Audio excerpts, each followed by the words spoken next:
رمضان عبادت کا مہینہ ہے، لیکن اس کے آخری عشرے کی عبادت کی بڑی فضیلت ہے۔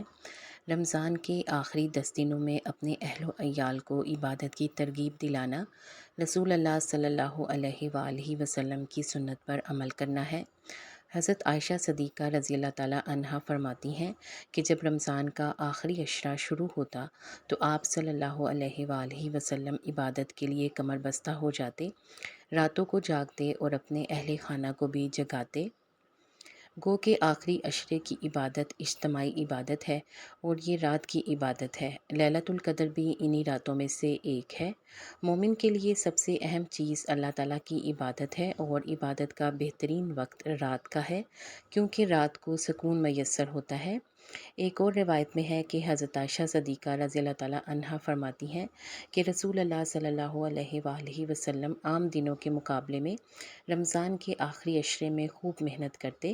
آپ صلی اللہ علیہ وآلہ وسلم حضرت فاطمہ اور حضرت علی کا دروازہ بھی کھٹکھٹاتے اور فرماتے کہ کیا تم دونوں نہیں اٹھو گے، نماز نہیں پڑھو گے؟